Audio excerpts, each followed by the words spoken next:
ആനപ്പൂരം B Ravikumar. ആകെ 5 ആന. കാളികാവിരിക്കുന്ന കരയായകൊണ്ട് കിഴക്കും ഭാഗത്തിന് 2 എണ്ണം. അതിലൊന്ന് ദേവസ്വത്തിൻ്റെ ആനയായിരിക്കണം. ബാക്കി 3 കരയ്ക്ക് ഓരോന്ന് വീതം. ഗതികെട്ട് അവസാനം കളക്ടർ ഒറ്റ പറച്ചിലായിരുന്നു, ആനപ്പൂരം നടത്തണമെന്നുണ്ടെങ്കിൽ ഇങ്ങനെ നടത്താം. പാടത്തിൻ്റെ കരയിൽ ചുറ്റുമതിലും കെട്ടി നിന്നു തിരിയാനിടയില്ലാത്ത ഇട്ടാവട്ടം സ്ഥലത്ത് പൂരം നിരോധിക്കണമെന്ന് പറഞ്ഞു കോടതിയിൽ പോയിട്ടുള്ളതും നിങ്ങളുടെ നാട്ടുകാർ തന്നെ. നിരോധനം വല്ലതും വന്നാൽ ഒന്നും നടക്കുകയുമില്ല. വേറൊരു കാര്യം കൂടുണ്ട്. കണ്ണിൽ ലേസർ ലൈറ്റ് അടിച്ച് ആനയെ വിരട്ടാൻ ചില സാമൂഹ്യദ്രോഹികൾ തയ്യാറെടുക്കുന്നുണ്ടെന്നൊരു ഊമക്കത്തും എനിക്ക് കിട്ടി. അതൊന്നും കണക്കിലെടുക്കാതെയാണ് ഞാൻ ഈ നിർദ്ദേശം വെച്ചത്. ക്ഷേത്രോപദേശ സമിതിയുടെയും പൂരക്കമ്മിറ്റിയുടെയും പ്രതിനിധികൾ നിശബ്ദമായി. അതിനുമേൽ ഉപദേശക സമിതി പ്രസിഡന്റ് ഹരിനാരായണക്കുറുപ്പിൻ്റെ ഒച്ച പൊങ്ങി. ഞങ്ങൾക്കൊന്ന് ആലോചിക്കണം. കാളികാവിലെ 10-ാം ഉദയം നാടിൻ്റെ ദേശീയോത്സവമാണേ. അതിൻ്റെ മാറ്റു കുറയ്ക്കാൻ പറ്റത്തില്ല സാറേ. ആദ്യമായി നടത്തുന്ന മത്സരപ്പൂരമാ. 4 കരയ്ക്കും കൂടി 12 ആനയെങ്കിലും വേണം. സിൽക്ക് ജുബ്ബയുടെ താഴേക്കിറങ്ങി വന്ന കൈകൾ തള്ളി മേൽപോട്ട് കയറ്റി കുറുപ്പിരുന്നു.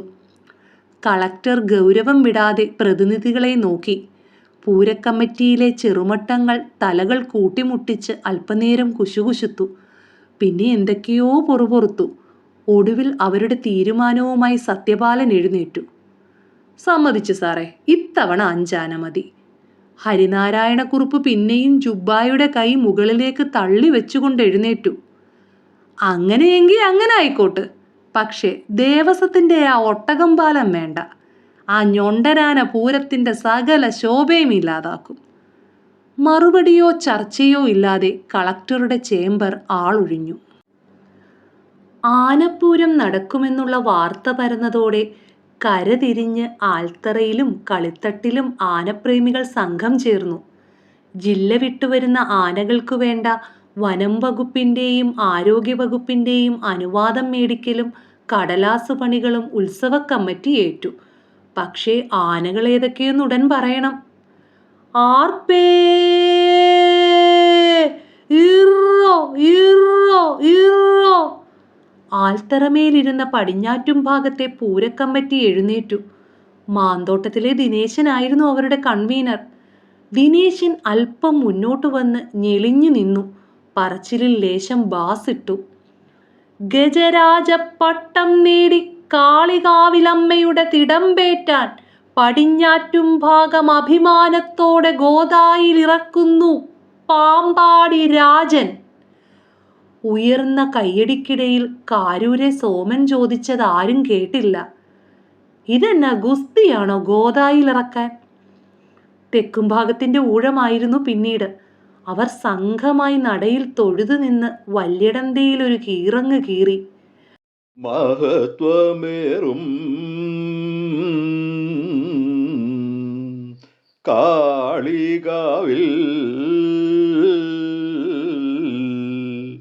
വാഴുമമ്മോ കൈതൊഴുന്നേ. പാട്ട് നിന്നതും സത്യപാലനെ എല്ലാവരും നോക്കി. അയാൾ കുറച്ചുനേരം മിണ്ടാതെ നിന്നു. പക്ഷേ ആകാംക്ഷ അവസാനിപ്പിച്ച് പ്രഖ്യാപനം വന്നത് പെട്ടെന്നായിരുന്നു. 10-ാം ഉദയത്തിൻ്റെ 10:30 മാറ്റിന് പകിട്ടേകാൻ തെക്കും ഭാഗം എഴുന്നള്ളിക്കുന്നു 10 ദിക്കിലും പേരുകേട്ട പല്ലാട്ടു ബ്രഹ്മദത്തൻ. ഉയർന്ന ആർപ്പിനും ആരവത്തിനുമിടയിൽ കാരൂർ സോമൻ ചോദിച്ചു, അതേതാ ഈ 10 ദിക്ക്? അതും ആരുമേ കേട്ടില്ല. വിമോചന സമരകാലം മുതൽ വടക്കും ഭാഗം സമരസഖാക്കൾ ഏറെയുണ്ടായിരുന്ന പ്രദേശമായിരുന്നു. അവസരം കിട്ടിയാൽ എവിടെയും 2 മുദ്രാവാക്യം അവർ മുഴക്കിയിരിക്കും. കേശവനാണേ കേശവനാണേ പുതുപ്പള്ളി കേശവനാണേ, നാടിൻ്റെ ഓമന മുത്താണേ ഞങ്ങളുടെ തമ്പുരാൻ കേശുവാണേ. വടക്കും ഭാഗത്തുകാരുടെ വിളി പൊങ്ങിയതും അത് ആൽത്തറക്കൂട്ടത്തിലെ പുതുപ്പള്ളി കേശവന്റെ ഫാൻസ് മൊബൈലിൽ പകർത്തി യൂട്യൂബിലിട്ടു. അപ്പനും മതവിളകിയെന്നാ തോന്നുന്നേ. മുദ്രാവാക്യത്തിന്റെ താളത്തിൽ തുള്ളിക്കളിച്ച കാരൂർ സോമന്റെ വീഡിയോ ഫോണിൽ ലൈവ് കണ്ട ഭാര്യ മക്കളോടത് പറഞ്ഞെങ്കിലും ലൈക്ക് അടിച്ചു. കാളികാവിലെ ആനപ്രേമികളുടെ ഒരു ഹരമാണ് കേശു. കേശുവിന്റെ 25K ഫോളോവേഴ്സിലെ 2 പേർ സോമനും ഭാര്യയുമാണ്. കാളികാവിരിക്കുന്ന കരയുടെ പ്രഖ്യാപനം മാത്രം ബാക്കിയായി. ആനക്കൊട്ടിലിൽ നിലവിളക്ക് തെളിയിച്ച് തിരുനട വണങ്ങി കൺവീനർ ഗജരാജ വിരാജിത മന്ദഗതിയിൽ മുൻപിലേക്ക് നടന്നു വന്നു.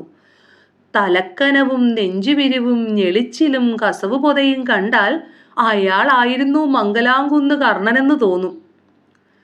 ധന്യാത്മാക്കളെ, ഗജസ്നേഹികളെ, 3 ഭാഗങ്ങളുടെയും കരിവീരന്മാർ ആരാണെന്ന് നമ്മൾ അറിഞ്ഞു കഴിഞ്ഞു. എന്നാൽ ദേശചരിത്രത്തിൽ ആദ്യമായി കിഴക്കും ഭാഗം നവയുഗ ഗജപതിയായ ഒരു കളഭകേസരിയെ എഴുന്നള്ളിക്കുവാൻ പോകുന്നു. ഇക്കുറി തൃക്കവിയൂരപ്പന്റെ മണ്ണിൽ കാളികാവിൽ അമ്മയുടെ തിടമ്പേറ്റാൻ വരുന്നത് തൃക്കടവൂർ ശിവരാജു. വെടിക്കാരൻ പൊടിയ തുടരെ 4 കതിനായ്ക്ക് തീ കൊടുത്തു. വെടിയും പുകയും അടങ്ങിയപ്പോൾ കിഴക്കും ഭാഗത്തിന്റെ 2ാമനെയും പ്രഖ്യാപിച്ചു. ശിവരാജുവിനൊപ്പം നമ്മുടെ ദേവസത്തിന്റെ സ്വന്തം ഗജരാജ കില്ലാടി ഓടനാവട്ടം ബാലകൃഷ്ണൻ അനുഗമിക്കുന്നു. ആ ഒട്ടകത്തിനെ അന്നത്തെ ദിവസം ഈ പരിസരത്ത് കണ്ടേക്കരുത്. ഹരിനാരായണക്കുറുപ്പ് ജുബ്ബാക്കൈ മുകളിലേക്ക് തള്ളിക്കേറ്റിക്കൊണ്ട് ചാടി എഴുന്നേറ്റു. പൂരം പൊളിക്കാനാണ് നിങ്ങളുടെ പദ്ധതിയെങ്കിൽ ഒട്ടകം വാലൻ തന്നെ തിടമ്പേറ്റിട്ട് ആ ഐശ്വര്യം കെട്ട ഞൊണ്ടനെ പൂരത്തിൽ നിന്ന് മാറ്റി നിർത്തണമെന്നാണ് എൻ്റെ ശക്തമായ അഭിപ്രായം. ചിലർ അനുകൂലിച്ചെങ്കിലും ഭൂരിപക്ഷവും ഓടനാവട്ടം ബാലനെതിരായിരുന്നു. ആനപ്പൂരത്തിന്റെ തുടർന്നുള്ള ചർച്ചകൾക്കായി വാസു അമ്പലപ്പടിയിലെ ചായക്കട തുറന്നുവെച്ചു. ആ അരണനാറിക്കുറുപ്പിന്റെ വടികുത്തി തന്തയാടാ ഒട്ടകം. കടയിലെത്തി വാർത്ത പരത്തിയ കഴകക്കാരന്റെ കൊങ്ങായ്ക്ക് ഞെക്കിപ്പിടിച്ചുകൊണ്ട് അമരൻ സുകുമാരൻ കാർക്കിച്ചു തുപ്പി. ചായക്കടയിലെ ബെഞ്ചിൽ തെറുപ്പുബീടി പുകച്ചോണ്ടിരിക്കുകയായിരുന്നു അയാൾ. എടാ, ഞാനാണ് ബാലന്റെ പാപ്പാനെങ്കിൽ ബാലൻ പൂരത്തിനിറങ്ങിയിരിക്കും. അയാൾ കൈകൾ കൂട്ടിത്തിരുമ്മി വലിയ വായിലൊന്നമറി. ചായക്കട നിശ്ചലം, നിശബ്ദം. വാസു ഒരു നാരങ്ങ ചായ അമരന്റെ മുമ്പിലേക്ക് കൊണ്ടുവച്ചു. കുപ്പി ഗ്ലാസ് ഡെസ്കിൽ മുട്ടിയ ശബ്ദത്തിൽ സ്വിച്ചിട്ട പോലെ ചായക്കട വീണ്ടും ചിലമ്പിച്ചു തുടങ്ങി. ഗ്ലാസ് കാലിയാക്കി അമരൻ പുറത്തെ ചാറ്റൽ മഴയിലേക്ക് ഇറങ്ങി നടന്നു. നാട്ടിലെ ചട്ടമ്പി പാരമ്പര്യത്തിൽ അർമാദിച്ച് നടക്കുന്ന അവസാന കണ്ണിയാണ് അമരൻ സുകുമാരൻ. 38 വയസ്സുള്ള ഓടനാവട്ടം ബാലന്റെ പാപ്പാനായിട്ട് 20 കൊല്ലം കഴിഞ്ഞിരിക്കുന്നു. ഓഗസ്റ്റ് മാസത്തിലാണ് ബാലന് മതപ്പാട് കാണുന്നതെങ്കിൽ ആണ്ടു മുഴുവൻ മതമിളകിയാണ് അമരന്റെ നടപ്പ്. ആനച്ചോറ് കൊലച്ചോറാണെന്ന് പറയുന്നവരെ ദൃഷ്ടി ഉരുട്ടി മീശ പിരിച്ച് ഒരു നോട്ടം കൊണ്ട് ചുട്ടുകരിക്കും. പട്ടച്ചാരായം പൊള്ളുന്ന പുലയാട്ടും പച്ചത്തെറിയും കാറി തുപ്പും. അരയിലിരിക്കുന്ന അങ്കക്കലി കൊണ്ട കൊച്ചു പിച്ചാത്തി വലിച്ചൂരി വാത്തലയിലൂടെ തള്ളവിരൽ അമർത്തിയൊന്ന് തെന്നിക്കും. തോളിലെ തോർത്ത് തലയിൽ വട്ടം ചുറ്റിക്കെട്ടുന്നതിനു മുൻപ് നിവർത്തി കുടയുമ്പോൾ ഒരു പടക്കം ഞടുങ്ങും. തെറുപ്പ് പീടിക്ക് തീ പിടിപ്പിച്ച് ഉലയൂതി മുന്നോട്ട് നടക്കുമ്പോൾ ഒരു ചങ്ങലക്കിലുക്കം മാത്രം പിന്നാലെ ഏന്തി വലിഞ്ഞു നീങ്ങും. 3 പതിറ്റാണ്ട് ആന കയറിയ അമരൻ സുകുമാരൻ 10ലധികം ആനകളെ കെട്ടിയഴിച്ചു മേയിച്ചു. കൂപ്പുകളിലും പൂരപ്പറമ്പുകളിലും മേളത്തറകളിലും കൊടുംവെയിലിൽ വരണ്ടുണങ്ങിയ എഴുന്നള്ളത്തു വഴികളിലും ഒപ്പം നടന്നും നടചേർന്ന് കുത്തിയിരുന്നും അമരം പറ്റി കിടന്നും സുകുമാരൻ തനിയെ വക്കകെട്ടി വലിച്ചു കയറ്റിയ ആനജീവിതം. അതിൻ്റെ ചൂരുമണത്തിട്ടില്ലാത്ത ഒരാളും ഈ നാട്ടിലില്ല. നല്ല നടപ്പിന്റെ കാലം ഭേദ്യം ചെയ്തു കടന്നുപോയ ചങ്കും വിടാതെ കൂടെ നിന്ന വലിയ കോലും വടിയും തോട്ടിയും ഈ മനുഷ്യനെ പരുക്കനാക്കി തീർത്തു. ഇടഞ്ഞു നിൽക്കുന്ന കൊമ്പന്റെ പ്രകൃതമാണെങ്കിലും ഇന്നോളം ചോര പുരണ്ടതോ പ്രാണം പറിച്ചെടുത്തതോ ആയ കരിദിനങ്ങൾ ഒരു കരിവീരനും ആനജീവിതത്തിൽ അമരൻ സുകുമാരന് നൽകിയിട്ടില്ല. എത്ര കാലം നാട്ടിൽ കിടന്നാലും ആനയുടെ കാടൻ സ്വഭാവം വിട്ടുപോവില്ലെന്ന സുകുമാരന്റെ പക്ഷം. ഇവറ്റകൾക്ക് കാടൊരു ലഹരിയാ. വാസുവിന്റെ ചായക്കടയിലെ പലഹാരങ്ങൾ പോലും അമരന്റെ ആനക്കഥകൾ കേട്ട് അലമാരയിൽ ചൂടാറാതെ ഇരിക്കും. കഥ തീരും വരെ വാസുവിന് നല്ല കച്ചവടവും നടക്കും. ശബരിമലയ്ക്കടുത്ത് അഴുതയിലെ കൂപ്പിൽ പണിയുന്ന കാലം. ഓടനാവട്ടത്തൂന്ന് ബാലനെ ആനിക്കാട്ടെ രാമക്കമ്മള് ചേട്ടൻ വാങ്ങിയിട്ടേ ഉള്ളൂ. വെളിയത്ത് തടിക്കച്ചവടം നടത്തുന്ന ഒരു ബാലൻപിള്ളയുടെ മില്ലിലെ ആനയായിരുന്നു ഓടനാവട്ടം ബാലകൃഷ്ണൻ. അന്ന് അവന് 10-20 വയസ്സ് കാണും. ഞങ്ങൾ ഒരുമിച്ച് പണി തുടങ്ങിയത് കൂപ്പില. എന്തൊരു കാലമായിരുന്നു! പനമ്പട്ട വെട്ടാൻ പോന്നോമാര് തിരിച്ചു വരുമ്പോൾ ഒരു മാട്ടക്കുടം കയ്യിലുണ്ടാവും. അത് നമുക്കുള്ളതാ. ഉച്ചയ്ക്ക് പണി കയറുമ്പോൾ പൂളയ്ക്കും ചാളയ്ക്കുമൊപ്പം അതങ്ങ് തട്ടും. കഴിച്ചേച്ച് മയങ്ങാനിത്തിരി നുരയും പതയും രസമാന്നേ. അറക്കപ്പൊടിയെ ചാക്ക് വിരിച്ചതയിലോട്ടങ്ങ് മലക്കും. അന്നങ്ങനെ മയക്കത്തിലേക്ക് മറിയും മുമ്പ് ബാലൻ കണ്ണും വട്ടത്ത് പനമ്പട്ട ചാമ്പിക്കൊണ്ട് നിപ്പുണ്ടായിരുന്നു. ഉറക്കം തെളിഞ്ഞെഴുന്നേറ്റ് വന്നപ്പോൾ അവനെ കാണാനില്ല. ഇരുട്ട് വീഴും വരെ പരിസരത്തുള്ള കാടൊക്കെ പരതി. ആന പോയിട്ട് ഒരു തരി ആനപ്പിണ്ടം പോലും കിട്ടിയില്ലെന്നേ.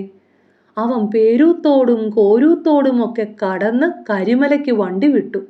2-3 ദിവസം കാളകെട്ടിയിലും കണമലയിലും ലാഹയിലുമൊക്കെ അരിച്ചു പെറുക്കി. എവിടെ കിട്ടാൻ? അവൻ അർമാദിച്ചങ്ങ് പോയെന്നേ. ദിവസം 4 കഴിഞ്ഞു. കൂപ്പിലെ പണി ആകെ അവതാളത്തിലായി.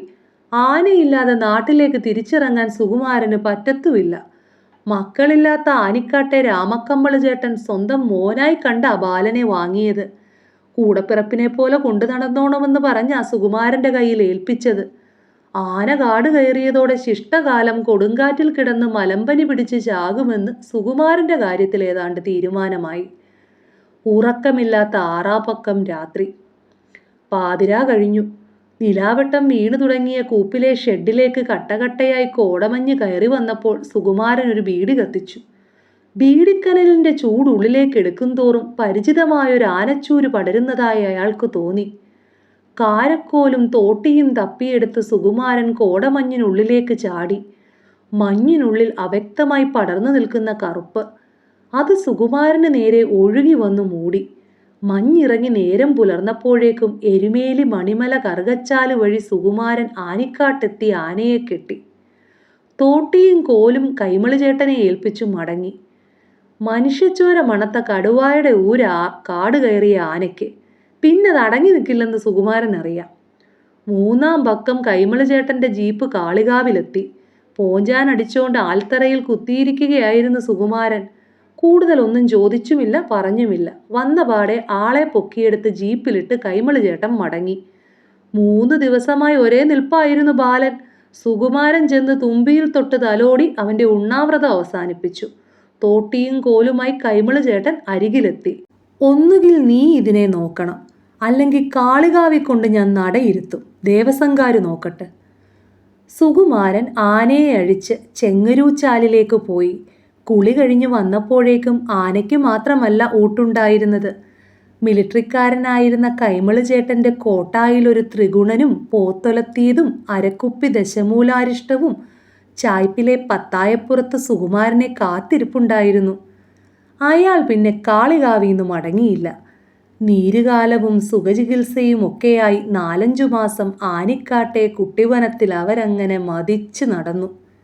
ആനയെ തീറ്റുന്നതിലും ചിലവായിരുന്നു സുകുമാരനെ പോറ്റുന്നതിലെന്ന് കൈമള് ചേട്ടന് തോന്നിത്തുടങ്ങി. ആനയ്ക്കാണെങ്കിൽ കൂപ്പിലെ പണിയാണ് പഥ്യം. അങ്ങനെ ഇരിക്കുമ്പോഴാണ് മാനന്തവാടി സൈമൺ കൂപ്പിലേക്ക് പറ്റിയ ആനയുണ്ടോ എന്ന് കൈമള് ചേട്ടനെ വിളിച്ചു ചോദിക്കുന്നത്. 6 മാസത്തേക്ക് ലേലമുറപ്പിച്ചു. വെയിലാറിയ നേരം നോക്കി നടന്ന് 13 ദിവസം കൊണ്ട് മാനന്തവാടിയിലെത്തി. 2-ാം പക്കം മുതൽ പണി തുടങ്ങി. ആനയുടെ ചന്തവും മെനയും പണിവശവും കണ്ടിട്ട് സൈമണ് കണ്ണെടുക്കാനായില്ല. എടാ സുകുമാരോ, കയറ് കടിച്ചു വലിച്ച് പാഴാക്കാനുള്ളതല്ല എവന്റെ ജന്മം. അളവും അഴകും ആകാരവും ഒത്തു കിട്ടിയിരിക്കുമല്ലേ. നീ ആ തുമ്പിയും കൊമ്പും നഖവും ഒന്ന് നോക്കിയേ. വിട്ടുകളയരുത്, ഇവൻ ലോട്ടറിയാടാ, ലോട്ടറി. സുകുമാരൻ ഊതിവിട്ട തെറുപ്പ് ബീഡിയുടെ പുകച്ചുരുളുകൾ വലിയ വലിയ വലയങ്ങളായി ആനയെ മൂടി. ഒരു സ്വപ്നം പോലെ ബാലൻ ആകാശത്തോളം വളർന്നു വലുതാകുന്നത് സുകുമാരൻ കണ്ടു.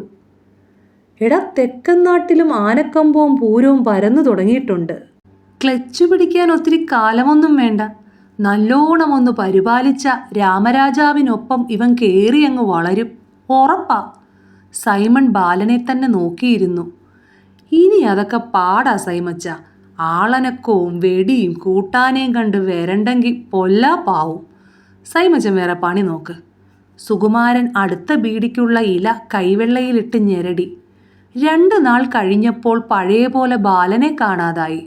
ഉച്ചവരെ കൂപ്പിലുണ്ടായിരുന്നു. കാട് കയറിയതാവണം. വയനാട് ചുരം കയറിയത് തന്നെ മറ്റൊരു കാടുകയറ്റമായിരുന്നു. താമരശ്ശേരി ചുരം കടന്നു പോരുമ്പോളേ ആന വനലഹരിയിലേക്ക് മതിക്കുന്നുണ്ടായിരുന്നു. 2-3 ദിവസം കാടായ കാടെല്ലാം തപ്പിപ്പെറുക്കി. ബാലനെ കണ്ടില്ല. ആനയില്ലാതെ തിരിച്ചു പോരാനൊക്കുമോ? കൈമള് ചേട്ടൻ നെഞ്ചത്ത് തോട്ടി കയറ്റും. തൊട്ടടുത്തുള്ള സത്യമംഗലത്ത് ചെന്ന് വീരപ്പൻ്റെ കൂടെ കാട് കയറാൻ സുകുമാരൻ പദ്ധതിയിട്ടു. വീരപ്പനെ വെല്ലുന്ന കൊമ്പം മീശ മാത്രമാണ് സുകുമാരൻ ചേട്ടൻ ആകെയുള്ള കൈമുതൽ. അപ്പോഴാണ് 4 കിലോമീറ്റർ അകലെയുള്ള ആദിവാസിയൂരിൽ ബാലൻ നിലയുറപ്പിച്ചിട്ടുണ്ടെന്നുള്ള വാർത്ത എത്തിയത്. സുകുമാരൻ അങ്ങോട്ടേക്കോടി. 7-ാം നാൾ ആനിക്കാട്ടിലെത്തി ബാലനെ തെങ്ങിൽ തളച്ചതിന് ശേഷമാ ഓട്ടം അവസാനിച്ചത്. സൈമൺ എന്നെ വിളിച്ചിരുന്നു. ഇവനെ ഇനി തടിപ്പണിക്കൊന്നും വിടുന്നില്ല. ചുമ്മാതെ നിർത്താനും പറ്റില്ലല്ലോ. അടിയന്തര ചിട്ടകളും പൂരച്ചിട്ടകളും ഒന്നുകൂടെ ഉറപ്പിച്ച് ആ വഴിക്ക് നീങ്ങാം. കർണാടകത്തിലെ കൂപ്പിന്ന് തിരിച്ചു വന്ന കാളിദാസന്റെ നില എന്തുവാ ഇപ്പോൾ? എത്ര ഏക്കമെന്നറിയാമോ? സുകുമാരൻ ഒരാഴ്ചത്തെ അവധി വാങ്ങി വീട്ടിലേക്ക് പോയി. ഇനിയിപ്പോൾ ശമ്പളവും ബാറ്റാക്കാശുമേ തരപ്പെടുകയുള്ളൂവെന്നോർത്തപ്പോൾ വിഷമം തോന്നിയെങ്കിലും അമ്പലപ്പറമ്പിൽ തിടമ്പേറ്റി നിൽക്കുന്ന ബാലൻ്റെ തലപ്പൊക്കം സുകുമാരനിൽ ഒരു ഉന്മാദമുണർത്തി. ഓടനാവട്ടം ബാലകൃഷ്ണൻ്റെ 1-ാം പാപ്പാൻ കുന്നന്താനം സുകുമാരൻ ഒന്ന് ഞെളിഞ്ഞു. ആൽത്തറയിലിരുന്ന് ഉറക്കെ ഉറക്കെ അയാൾ ചിരിച്ചു. നാട്ടിലെ സീനിയർ പാപ്പാനായ ആനയമ്മാവനുമൊത്താണ് സുകുമാരൻ ആനിക്കാടിന് മടങ്ങിയത്. കൈമള് ചേട്ടൻ്റെ വകയിലൊരു മച്ചുനം കൂടിയായിരുന്നു കൃഷ്ണക്കൈമളെന്ന ആനയമ്മാവൻ. അങ്ങേർക്കറിയാൻ വയ്യാത്ത അടിയന്തര ചിട്ടകളൊന്നുമില്ല. ആനയമ്മാവൻ്റെ ശിക്ഷണവും പരിചരണവും കൂടിയായപ്പോൾ ബാലനങ്ങ് കൊണ്ടുകയറി മിനുങ്ങി. കാളികാവിൽ വെച്ച് വീരാനെ എന്ന് ആനയമ്മാവൻ്റെ ചുണ്ടനങ്ങിയതേ ഉള്ളൂ. നടമടക്കി തുമ്പിക്കൈ ചുരുട്ടി ബാലൻ ഭഗവതിയെ വണങ്ങി. ആനയമ്മാവൻ വലങ്കൈയിൽ കെട്ടിയിരുന്ന ഉറുക്കഴിച്ച് സുകുമാരന് നൽകി. മുണ്ടും നേരിയതും ദക്ഷിണയും കോട്ടായിലൊരു കുപ്പിയും കൈമള് ചേട്ടൻ ആനയമ്മാവന് കൊടുത്താണ് തിരിച്ചയച്ചത്. കാളികാവിലെ പറയെടുപ്പായിരുന്നു ബാലൻ്റെ തുടക്കം. പിന്നങ്ങോട്ട് തലക്കെട്ടഴിക്കാൻ നേരമില്ലാതായി. അധികം വൈകാതെ മധ്യ തിരുവിതാംകൂറിലെ ക്ഷേത്രാടിയന്തരങ്ങളിൽ ബാലൻ്റെ സാന്നിധ്യം പതിവായി. കവിയൂരിലെ ഹനുമത് ജയന്തിക്കും ചെങ്ങന്നൂരിലെ തൃപ്പൂത്താറാട്ടിനും തിടമ്പേറ്റി നിന്നതോടെ വടക്കത്തെ പൂരക്കമ്മറ്റികളും അവൻ്റെ തലപ്പൊക്കം കണ്ട് ചെവിയാട്ടി. 3-4 കൊല്ലം കൊണ്ട് ആനപ്രേമികളുടെ കണ്ണിലുണ്ണിയായി. വടക്ക് ആറാട്ടുപുഴ പൂരം മുതൽ തെക്ക് ആനയടി ആനയൂട്ടിൽ വരെ ഓടനാവട്ടം ബാലകൃഷ്ണൻ തലയുയർത്തി നിന്നു. ഉയരത്തിൻ്റെ കണക്കെടുപ്പിൽ ആദ്യത്തെ 10-1 ബാലൻ മാറി. നെമ്മാറ വല്ലങ്ങി വേലയ്ക്കും ഉത്രാളിക്കാവിലെ പൂരത്തിനും തെക്കു നിന്നുള്ള ആനകളോടൊപ്പം ദേശപ്രമാണികളിൽ ബാലനും ഇടം പിടിച്ചു. തിരക്ക് കൂടിയതോടെ പൂച്ചവാലൻ ഉണ്ണിയെക്കൂടി ഓല വെട്ടാൻ സുകുമാരൻ കൂടെ കൂട്ടി. ബാലൻ്റെ യാത്രകൾക്ക് കൈമള് ചേട്ടൻ സ്വന്തമായി ലോറി വാങ്ങി ബാലരഥം എന്ന് പേര് നൽകി. അങ്ങനെ 3-4 സീസൺ കഴിഞ്ഞപ്പോഴേക്കും ഏക്കത്തുക 1 ലക്ഷത്തിനുമേൽ കയറി നിൽക്കുന്ന പ്രമുഖരുടെ പട്ടികയിലായി ബാലകൃഷ്ണൻ്റെ സ്ഥാനവും. അന്ന് ചിനക്കത്തൂർ പൂരമായിരുന്നു. വരാനുള്ളത് വഴിത്തങ്ങുകയില്ലെന്ന് പണ്ടാരോ പറഞ്ഞത് ബാലൻ്റെ കാര്യത്തിൽ അച്ചട്ടായി. 7 ദേശങ്ങൾ ഭഗവതിയുടെ മുന്നിൽ കിഴക്കഞ്ചേരിയിലും പടിഞ്ഞാറഞ്ചേരിയിലും മുഖാമുഖം നോക്കി അണിനിരന്നു. ഒറ്റപ്പാലം ദേശത്തിൻ്റെ തിടമ്പേറ്റിയത് ബാലനായിരുന്നു. ഇടത്ത് കുട്ടംകുളങ്ങര അർജുനൻ, ഗുരുവായൂർ നന്ദനായിരുന്നു വലതുവശത്ത്. 7 ദേശത്തിനും കൂടിയുള്ള 21 ആനകൾ. വൈകുന്നേരത്തോടെ പൂരം തുടങ്ങിയപ്പോൾ കോട്ടയം ഭാഗത്തെ ചെങ്ങായിമാരായ പാമ്പാടി രാജൻ പാലപ്പുറം ദേശത്തിൻ്റെയും പുതുപ്പള്ളി കേശവൻ പല്ലാർമംഗലം ദേശത്തിൻ്റെയും തിടമ്പേറ്റി അടുത്തുണ്ടായിരുന്നു. വാദ്യങ്ങളുമായി പ്രമാണിമാർ എത്തി. മേളം മുറുകി. കുതിരകളിയും തട്ടിന്മേൽ കൂത്തും തേരും ആൾക്കൂട്ടം പൊലിപ്പിച്ചെടുത്തു. പാണ്ടിമേളത്തിൽ ആനപ്പൂരം ഒരിക്കൽ കൂടി കൊട്ടിയാർത്തു. പൂരപ്പറമ്പിൽ ആളൊഴിഞ്ഞു തുടങ്ങി. ഉപചാരം ചൊല്ലിപ്പിരിഞ്ഞ ചില ആനകൾ റെയിൽവേ സ്റ്റേഷൻ അടുത്തുള്ള ഭാരതപ്പുഴയിലേക്ക് നടന്നു. ബാലന് വെള്ളം കണ്ടാ പിന്നെ ഭ്രാന്ത. മുങ്ങിക്കിടന്ന സുകുമാരനും വെളിവ് കിട്ടുന്നവരെ പൊങ്ങിയില്ല. വരിവരിയായി തിരികെ നടക്കുമ്പോൾ തൊട്ടു മുമ്പിൽ പാമ്പാടി രാജനും പിന്നിൽ പുതുപ്പള്ളി കേശവനുമായിരുന്നു. 4 വരി റെയിൽവേ പാളങ്ങൾ കടന്നു വേണം ടൗണിലേക്ക് കടക്കാൻ. മുമ്പിലുണ്ടായിരുന്ന 4 ആനകൾക്കു പിന്നാലെ രാജനും കൂടി കടന്നപ്പോഴാണ് ഉച്ചത്തിൽ നീണ്ട ഹോൺ മുഴക്കി കൊടുങ്കാറ്റായി ട്രെയിൻ ഇരമ്പിപ്പാഞ്ഞു വന്നത്. പാളത്തിൽ അകപ്പെട്ടുപോയ ബാലന്റെ നടയിൽ തള്ളിക്കൊണ്ട് സുകുമാരൻ വലിയ വായിൽ അമറി. ചിഹ്നം വിളിയോടെ ബാലൻ വലതുവശത്തേക്ക് തെറിച്ചു വീണു. 2 തവണ കൂടി ഉറക്കെ ചിഹ്നം വിളിച്ചു. ആനപ്പുറത്തിരുന്ന ഉണ്ണി വീഴ്ച കാര്യമാക്കാതെ ചാടി എഴുന്നേറ്റ് നിന്നു.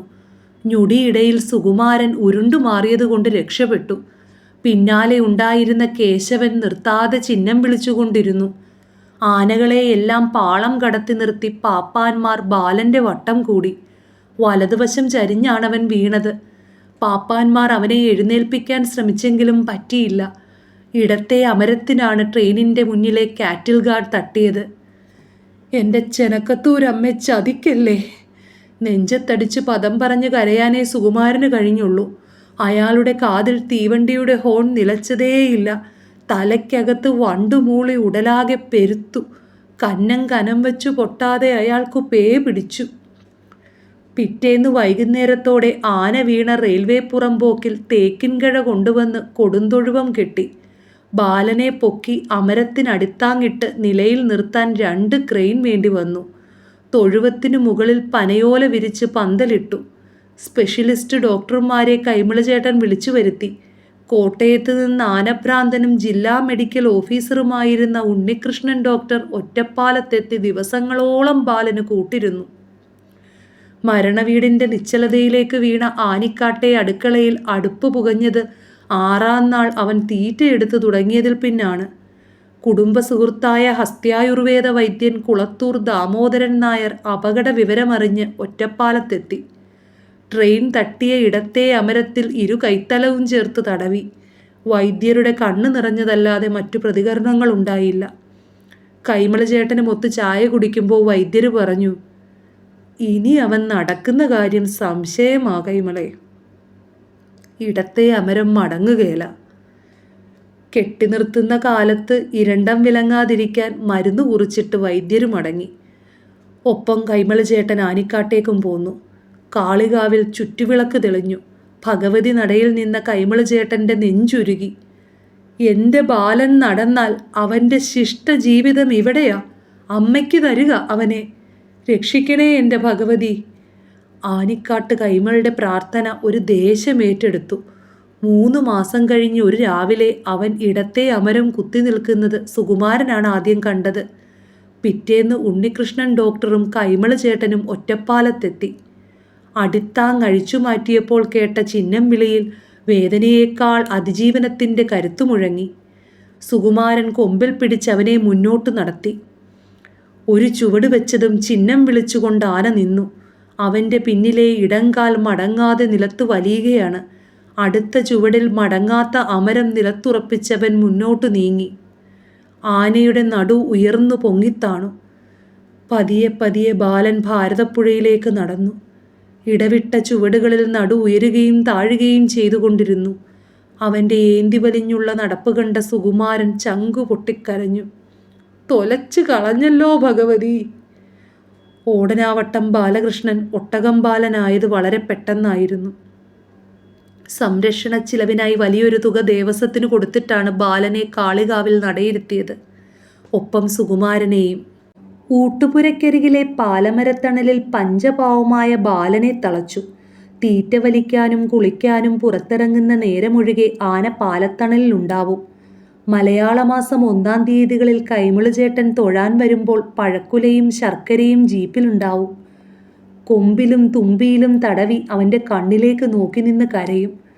ചെവി ആട്ടിക്കൊണ്ടവൻ സമാധാനിപ്പിക്കും.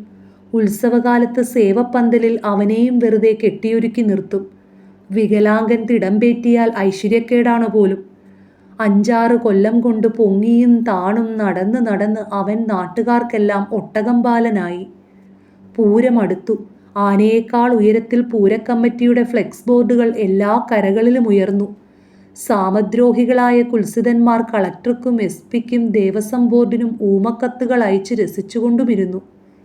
കലക്കവെള്ളത്തിൽ ചൂണ്ടയിട്ട ചില പുത്തൻകൂറ്റുകാർ ഓരോ കരയിലും പുതിയ കുളം കുഴിച്ചു. പൂരദിവസം ഉച്ചയോടെ നാടിനെ ഞെട്ടിച്ച വാർത്ത ഹൈക്കോടതിയിൽ നിന്നെത്തി. പൂരം നിരോധിച്ചിരിക്കുന്നു. ബാലന്റെ അമരം പറ്റി പാലത്തണലിൽ കിടന്ന അമരൻ സുകുമാരൻ എഴുന്നേറ്റ് നിന്ന് ആഹ്ലാദം കൊണ്ട് 4 കാറ് കാറി. പനയമ്പാലത്തോട്ടിലും ഒട്ടിയക്കുഴിയിലും ആറാട്ടുകുളത്തിലും കോതകുളച്ചാലിലും കരക്കാരുടെ ഗജവീരന്മാർ കുളിച്ചൊരുങ്ങുകയായിരുന്നു. കുൽസിതന്മാർ കുപ്പിപൊട്ടിച്ച് ആഘോഷിക്കുന്നതിൻ്റെ ശബ്ദം അടച്ചിട്ട വീടുകളിൽ മാത്രമായിരുന്നില്ല, അമ്പലപ്പറമ്പിൽ പാർക്ക് ചെയ്തിരുന്ന കാറുകളിലും കേൾക്കാമായിരുന്നു. ആനപ്രേമി സംഘങ്ങൾ കടുത്ത നിരാശയിലായി. വേനൽ മഴയിൽ അവരുടെ സങ്കടമൊന്നു പെയ്തു മാറിയപ്പോഴാണ് പുതിയ വാർത്തയെത്തിയത്. പൂരം നിരോധിച്ചിട്ടില്ല, മത്സരം മാത്രമാണ് നിരോധിച്ചത്. കോടതിയിൽ പോയവർ കരക്കമ്പി വിട്ടതായിരുന്നു. തിടമ്പേറ്റാൻ മത്സരത്തിന് പകരം നറുക്കിടാനാണ് കോടതിയുടെ നിർദ്ദേശം. വെയിലൊന്നടങ്ങിയപ്പോൾ മേളം മുറുകി. ആൾക്കൂട്ടത്തിന് നടുവിൽ മട്ടന്നൂരും മക്കളും തലയെടുപ്പോടെ കൊട്ടിക്കയറുകയാണ്. തെക്കേ ഗോപുരത്തിങ്കൽ ആർപ്പും ആരവവും ഉയർന്നു. പളപളാ തിളങ്ങുന്ന മഞ്ഞയുടുപ്പും ചുവന്ന മുണ്ടുമുടുത്തും മേളത്തിനൊത്ത് ചുവടുവെക്കുന്ന തെക്കും ഭാഗത്തെ യുവാക്കളുടെ പിന്നാലെ ആദ്യത്തെ ആന അമ്പലപ്പറമ്പിലേക്ക് കടന്നു. മേളത്തിനു മേലെ പൂരക്കമ്മിറ്റിയുടെ സ്വാഗതവാക്കുകൾ ഉയർന്നു കേട്ടു. ഇളമുറത്തമ്പുരാൻ നവയുഗ ഗജപതി കളഭശ്രീ ലക്ഷ്മണപ്പെരുമാൾ പല്ലാട്ടു ബ്രഹ്മദത്തന് കാളികാവിലമ്മയുടെ സന്നിധിയിലേക്ക് സ്വാഗതം. കതിനകളും മാലപ്പടക്കങ്ങളും ഒന്നിനു പിറകെ ഒന്നായി കത്തിപ്പടർന്നു. തിരുനടയ്ക്ക് മുഖം നൽകി ഒന്നാമനായി ബ്രഹ്മദത്തൻ വന്നു നിന്നു. ആരവങ്ങൾ പിന്നെയും ഉയർന്നു. പടക്കങ്ങളും സ്വാഗതവാക്കുകളും മുഴങ്ങി. രണ്ടാമനായി പുതുപ്പള്ളി കേശവനും പിന്നാലെ പാമ്പാടി രാജനും തൃക്കടവൂർ ശിവരാജുവും കരക്കാരുടെ അകമ്പടിയോടെ മൈതാനത്ത് വന്നു നിരന്നു. അസ്തമന ശോഭയിൽ ആയിരങ്ങൾ സ്വർണ്ണക്കുമിളകളായി നെറ്റിപ്പട്ടങ്ങളിൽ പ്രതിഫലിച്ചു.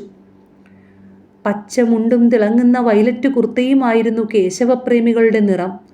കാവിമുണ്ടും വെള്ളയുടുപ്പും രാജന് ജയ് വിളിച്ചപ്പോൾ കറുത്ത മുണ്ടും തലേക്കെട്ടും കൈയില്ലാത്ത ബനിയനുമിട്ടവർ രാജുവിന് ചുറ്റും കൂടി. ചുറ്റും നിന്ന് വഞ്ചിപ്പാട്ട് പാടി. നറുക്കെടുപ്പിനുള്ള അറിയിപ്പ് വന്നു. മേളം തൽക്കാലത്തേക്ക് നിർത്തിയതാണെന്ന് തോന്നുന്നു. ഭഗവതിയുടെ തിടം പാനക്കൊട്ടിലേക്ക് ശാന്തിക്കാർ കൊണ്ടുവച്ചു. ദേവസ്വം ഉദ്യോഗസ്ഥരും ഉപദേശക സമിതി അംഗങ്ങളും നറുക്കെടുപ്പിനായി കൺവീനർമാരെ ക്ഷണിച്ചു. 4 ആനകളുടെയും പേരെഴുതിയ കടലാസു ചുരുളുകൾ പ്രസിഡന്റ് കലശക്കുടത്തിലിട്ട് കുലുക്കി. ജനസാഗരം നിശബ്ദമായി. വടക്കേ മുറ്റത്തെ ഊട്ടുപുരയ്ക്കരികിൽ ജനമിളകിയത് പെട്ടെന്നാണ്. പോലീസുകാർ കൂട്ടത്തോടെ അങ്ങോട്ടോടി. അപ്പോഴേക്കും ബാലൻ ആൾക്കൂട്ടത്തിനിടയിലൂടെ പൂരപ്പറമ്പിലേക്ക് ഇറങ്ങിയിരുന്നു. ഇരുവശത്തുമായി സുകുമാരനും ഉണ്ണിയുമുണ്ട്. തലേക്കെട്ടോ നെറ്റിപ്പട്ടമോ ഇല്ലായിരുന്നു. കുളിച്ചു സുന്ദരനായ അവൻ്റെ നെറ്റിമേൽ ഭസ്മക്കുറിയും ചുവന്ന പൊട്ടും മാത്രം. ഏന്തി വലിഞ്ഞ് അവൻ അണിനിരന്ന ആനകൾക്ക് മുമ്പിലായി വന്നു നിന്നു. നടമടക്കി തുമ്പിയുയർത്തി അവൻ അവരെ തൊഴുതു. അവൻ്റെ ചിഹ്നം വിളി കേട്ടതും കേശവനും രാജനും പതിവില്ലാതെ അസ്വസ്ഥത കാട്ടിത്തുടങ്ങി. പാപ്പാന്മാർ അവരെ അടക്കിപ്പിടിച്ചു നിർത്തി. ഓടനാവട്ടം ബാലകൃഷ്ണൻ്റെ പേരും നറുക്കിലിടണം, ഗൗരവം വിടാതെ സുകുമാരൻ പറഞ്ഞു. ഹരിനാരായണക്കുറുപ്പ് എന്ത് ചെയ്യണമെന്നറിയാതെ ചുറ്റും നോക്കി. താൻ കൂടുതലൊന്നും ചെകയണ്ട, കളക്ടർ പറഞ്ഞതങ്ങ് കേട്ടാ മതി. ശ്രീകാര്യക്കാരൻ ഓടനാവട്ടം ബാലകൃഷ്ണൻ്റെ പേരും എഴുതി കലശക്കുടത്തിലിട്ടു. മേൽശാന്തി കൈകൂപ്പി പ്രാർത്ഥിച്ചൊരു ചുരുളെടുത്ത് നിവർത്തി. 4 കരക്കാരും പ്രാർത്ഥനയോടെ കണ്ണടച്ചു നിന്നു. പുതുപ്പള്ളി കേശവൻ! മേൽശാന്തിയുടെ പ്രഖ്യാപനം ആരവമായി മാറി. മേളം വീണ്ടും തുടങ്ങി. തിടമ്പുമായി ശാന്തിക്കാർ കേശവന്റെ അടുത്തേക്ക് വന്നു. പാപ്പാനെ വകവയ്ക്കാതെ കേശവൻ മുന്നോട്ട് നടന്ന് ബാലൻ ഇടതുവശത്തായി വന്നു നിന്നു. തുമ്പി ഉയർത്തി മെയ്യാകെ ഉലച്ചുകൊണ്ട് ബാലൻ ചിഹ്നം വിളിച്ചു. എവിടെ നിന്നോ ശക്തമായ കാറ്റുവീശി. ഒരു ട്രെയിൻ ഇരമ്പി കുതിച്ചു വന്നു. ചിഹ്നം വിളിച്ചുകൊണ്ട് പാമ്പാടി രാജനും മുന്നോട്ട് നീങ്ങി. രണ്ടാനകളും ഇരുവശത്ത് നിന്ന് ബാലനെ തള്ളി നിരയുടെ നടുവിൽ കൊണ്ട് നിർത്തി. ബാലന്റെ ഇരുവശത്തും ഈ 2 ഗജവീരന്മാർ. ജനം ആർത്തു വിളിച്ചു. ആചാര വെടിമുഴങ്ങി. കാളികാവിലമ്മയുടെ തിടമ്പാനപ്പുറത്തേറ്റി പൂരത്തിനാരംഭമായി. മേളം മുറുകി. കരമറന്നാനപ്രേമികളുടെ ആനന്ദ നടനം. രാജുവും ബ്രഹ്മദത്തനും രാജനും കേശുവും തല താഴ്ത്തി വണങ്ങിയതാണോ എന്നറിയില്ല. തിടമ്പേറ്റി നിന്ന ബാലന് ഇത്തിരി പൊക്കക്കൂടുതലുണ്ടായിരുന്നു.